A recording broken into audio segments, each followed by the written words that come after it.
Important meeting है और उसके बाद 23 को भी सबकी नजरें जम्मू कश्मीर के ऊपर हैं क्योंकि सियासी सरगर्मियां तेज हो रही हैं। ऐसा हम इसलिए कह रहे हैं कि 23 जनवरी को भारतीय जनता पार्टी की यूनियन टेरिटरी की जो एग्जीक्यूटिव है उसकी मीटिंग होने जा रही है और कठुआ के अंदर मीटिंग होगी। लेकिन उससे पहले 23 तारीख को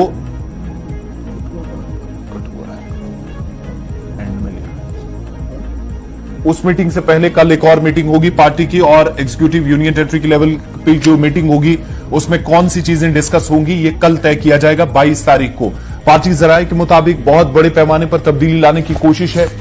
तंजीमी ढांचे को मजबूत बनाने पर बात तो होगी ही, लेकिन साथ साथ जम्मू कश्मीर की सियासी और सलामती सूरत हाल और दीगर अहम उमूर हैं जिनमें मुलाजमीन, आरजी मुलाजमीन, कश्मीरी पंडितों के मामला, टारगेट किलिंग, सिक्योरिटी, बाकी सारी चीजें हैं जो डिस्कस होनी है। लेकिन जो पार्टी जराये बता रहे हैं कि जब मीटिंग 23 तारीख को होगी जिसमें मरकजी कयादत भी पार्टी का इस मीटिंग का हिस्सा बनने जा रही है, जिसमें सह प्रभारी हैं जम्मू कश्मीर के आशीष सूद, उनकी तरफ से इस मीटिंग की सदारत की जाएगी। पार्टी सदर रविंद्र रैना भी इस मीटिंग का हिस्सा होंगे। डॉक्टर जितेंद्र सिंह होंगे, तरुण चुग होंगे, यानी नेशनल जनरल सेक्रेटरी, वो भी जम्मू कश्मीर पहुंचेंगे और मौजूदा सूरत हाल और पार्टी की तरफ से उठाए जाने वाले इकदाम पर मुफस्सिल रोशनी डालने के बाद तबादला ख्याल होगा।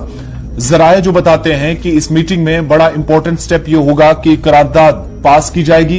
पार्टी लीडरशिप की तरफ से 23 तारीख को, और उसमें जम्मू कश्मीर के अंदर बहुत सारे ऐसे मामला जो इस वक्त काफी सुर्खियों में है और कहीं पार्टी के लिए या इंतजामिया के लिए भी परेशानी का सबब ना बने, उन सारी चीजों पर ब्रीफली डिस्कस किया जाएगा।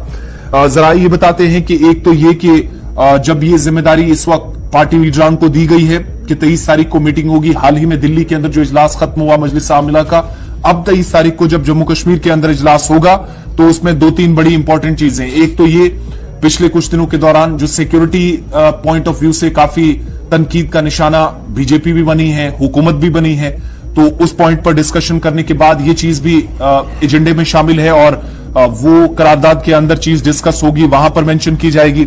इसके अलावा जिन एरियाज के अंदर सिक्योरिटी का मसला है, विलेज डिफेंस गार्ड्स का या कमेटियों का मसला है, वो मसला भी यहां पर इस करारदाद के जरिए एक बार फिर हाईलाइट करने की कोशिश होगी बीजेपी की तरफ से। और पार्टी के अंदर जो जराये वो बताते हैं कि वो मुलाजमीन जो तकरीबन 256-57 दिनों से एहतजाज पर हैं, उनका मामला भी डिस्कस करने के बाद करारदाद के अंदर होगा। और वो एम्प्लॉयज जो मुख्तलिफ डिपार्टमेंट्स के अंदर काम करते हैं लेकिन आर्जी बुनियादों पर गुज़श्ता कई सालों से जम्मू कश्मीर के अंदर खिदमात अंजाम दे रहे हैं, उनका मसला भी उठाने की कोशिश पार्टी क़यादत की तरफ से होगी। रहबरे खेल, रहबरे जंगलात या जो डेली वेजेस दीगर डिपार्टमेंट्स के हैं जिनमें जल शक्ति के हैं, पीडीडी के हैं, मुसलसल हमने जम्मू के अंदर वादी के अंदर सरापा एहतजाज जिनको देखा है। आंगनवाड़ी वर्कर्स का मसला है, इंतजामी काउंसिल का 23 नवंबर का फैसला जिसके बाद एहतजाज मजीद ज्यादा आंगनवाड़ी वर्कर्स ने किए हैं, तो उनके भी मामलात को सुलझाया जाए, मसला जो है वो हल किया जाए। इसके लिए भी जब रेजोल्यूशन पार्टी जराये के मुताबिक लाया जाएगा तो उसमें ये पॉइंट्स मेंशन किए जाएंगे ताकि एक मजबूत और मुस्तहकम पॉलिसी बन सके। यूटी लेवल पर डिस्कस करने के बाद पार्टी के आला क़यादत को उसके बाद ये सारी चीजें जो है वो ऑन पेपर डिमांड्स के साथ सौंप दी जाएगी नई दिल्ली के अंदर। जब दिल्ली सबसे बड़ी बात यह है कि चुनाव के हवाले से ये पॉलिटिकल रेजोल्यूशन जो मूव होगा, जो करारदाद मूव होगी, वो ये होगी कि जम्मू कश्मीर के अंदर जल्दी से असेंबली के इंतखाबात कराए जाएं। जो जम्मू कश्मीर यूनियन टेरिटरी की भारतीय जनता पार्टी की जो क़यादत है वो इस पॉलिटिकल रेजोल्यूशन को मूव करेंगे। सुनील सेठी साहब को ये काम सौंपा गया कि वो मसवदा जो है करारदाद का वो तैयार करें और कल जब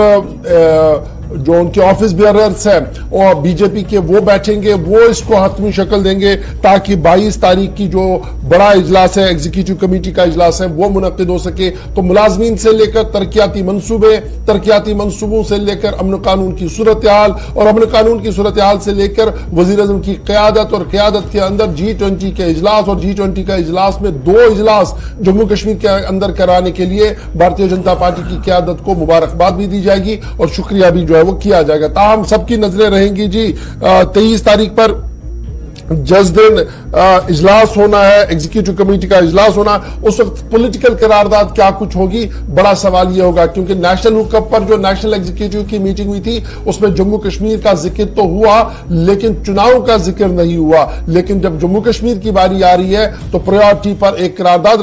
रखा जा रहा है जिसमें जम्मू कश्मीर के अंदर चुनाव कराने की मांग बीजेपी की तरफ से, ऑफिशियली यूटी की तरफ से की जाएगी। बहरहाल बात हो रही है 370, बात हो रही है करारदादों की, बात हो रही है बीजेपी की, तो बात जरा मरकजी हुकूमत की भी करें और मरकजी हुकूमत के अंदर कद्दावर शख्सियत अमित शाह की भी बात करें। क्योंकि अमित शाह का बड़ा बयान जम्मू कश्मीर के हवाले से सामने आया है और अमित शाह का मानना है कि 370 खत्म होने के बाद यानी 5 अगस्त 2019 को जो फैसला लिया गया उसके बाद बदल रहे हैं जम्मू कश्मीर के हालात और बदलते हालात के बीच तालीम हासिल करने वाले नौजवानों की तादाद भी जम्मू कश्मीर के अंदर बढ़ रही है। यानी जम्मू कश्मीर रियासत के अंदर, यूटी के अंदर 32,000 बच्चे अक्रॉस द कंट्री यानी पूरे मुल्क से इस वक्त तालीम हासिल कर रहे हैं। पूरे मुल्क से 32,000 बच्चों ने दाखिला लिया है जम्मू कश्मीर के मुख्तलिफ यूनिवर्सिटीज के अंदर, कॉलेज के अंदर, ताकि वो अपनी तालीम को जारी रख सके। और अमित शाह साहब का मानना है कि ये 5 अगस्त 2019 के बाद हुआ है कि इतने बड़े तादाद में बच्चों ने वहां पर हिस्सा लिया हो।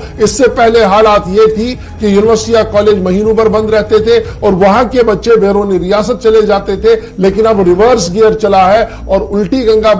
जो बह रही थी उसको रोक दिया गया और सिस्टम को दुरुस्त करने की कोशिश की गई है। तो ये एक तरफ से बयान आया और दूसरी तरफ से बयान जो आया है वो इंतहा पसंदी, दहशतगर्दी कार्रवाइयों के हवाले से भी साफ कर दिया गया है कि अब सिक्योरिटी फोर्सेस की डोमिनेंस है, पकड़ है और इंतहा पसंदी और दहशतगर्दी की वारदातें लगातार कम हो रही है। वजीर ये बड़ी इंपॉर्टेंट बात है कि कल से एक इजलास चल रहा है दिल्ली के अंदर जिसमें सभी रियासतों के डायरेक्टर जनरल पुलिस हैं, आईजीपीज हैं, उसके साथ साथ एमएचए के दीगर एमएचए से वाबस्ता इंटेलिजेंस ब्यूरो और दीगर इदारों के सरबराहान हैं। तो वहां पर कल वज़ीर दाखिला साहब गुफ्तगू कर रहे थे, मुल्क की सलामती सूरत हाल के हवाले से बात कर रहे थे और जम्मू कश्मीर का जब जिक्र आया तो कहा गया कि 32,000 बच्चे पूरे मुल्क से इस वक्त जम्मू कश्मीर के अंदर पढ़ रहे हैं और दरअसल ये उस बड़े फैसले का नतीजा है और सिक्योरिटी एजेंसीज का काम का नतीजा है कि अब वहां कॉलेज यूनिवर्सिटियां चल रही है और बच्चे जो वहां पर तालीम के लिए आ रहे हैं। एक तरफ से ये कहा गया है और दूसरी तरफ से जो वज़ीर आज़म साहब का दफ्तर है उनकी तरफ से जो बयान दिया जा रहा है वो ये है कि आज वज़ीर आज़म साहब जो है वो इस इजलास में खुद भी मौजूद रहेंगे और 2014 के बाद हम लगातार देख रहे हैं कि वज़ीर आज़म साहब जब भी डायरेक्टर जनरल पुलिस, आईजीपीज और इंटेलिजेंस ब्यूरो की मीटिंग होती है तो उसमें आज खुद रहते हैं, उनके इनपुट्स को सुनते हैं, सरकार की काम के हवाले से उनसे बात करते हैं ताकि मुस्तकबिल के लाहेमल को तरतीब दिया जाए। बहरहाल अमित शाह का बड़ा बयान हमने आपके सामने रख दिया है। शाह के बयान के बाद जरा एक और सरकारी कार्रवाई की बात करते हैं, लेकिन सरकारी कार्रवाई हुई है देर से क्योंकि मुलाजिम रिटायर हो गया है, लेकिन रिटायरमेंट के बाद पता लगा कि जनाब मामला सही नहीं है। जनूबी कश्मीर से खबर, अनंतनाग से इस वक्त की बड़ी खबर कि health and medical education department ने इंक्वायरी ऑर्डर कर दिए हैं जी साबिक सीएमओ के खिलाफ और यह कहा गया कि साबिक सीएमओ ने अपने दौर के दौरान इलीगल अपॉइंटमेंट्स की हैं और उन इलीगल अपॉइंटमेंट्स की छानबीन के लिए बाकायदा तौर पर हाई लेवल कमेटी जो है वो तश्कील दे दी गई है जो अपनी रिपोर्ट या इंतजामिया को सौंपेगी जिसके बाद कार्रवाई होगी। और chief medical officer Kulgam Anantnag को डायरेक्ट किया गया है कि वो तमाम तर जरूरी कागजात जो है वो इंक्वायरी ऑफिसर को दे दे और इंक्वायरी ऑफिसर से ये कहा गया है कि 1 महीने के अंदर अंदर ये पूरा मामला जो है ब्लैक एंड व्हाइट में इंतजामिया के सामने हो। इस पर जरा मजीद गुफ्तगू करेंगे कि आखिर ये मामला है क्या, किन लोगों को रोजगार दिया गया था और क्या वाकईतन वो चोर दरवाजे से नौकरियां फराहम की गई थी और पोजीशन का नाजायज इस्तेमाल किया गया था। इस पर बात करेंगे, हमारे साथ फिदा हुसैन भी है। फिदा, साउथ कश्मीर का इलाका जहां से खबर यह है कि साबिक सीएमओ अनंतनाग के खिलाफ कार्रवाई, क्योंकि कार्रवाई इसलिए हो रही है उन्होंने अपने चेयर का नाजायज फायदा उठाया, गैर कानूनी तौर पर तकर्री की और बाज़ाब्ता तौर पर उसके तमाम तर डॉक्यूमेंट्स को बनवाने में उसकी मदद की है और अब inquiry report within 1 month. क्या कुछ डिटेल है, किसकी नौकरी लगी थी?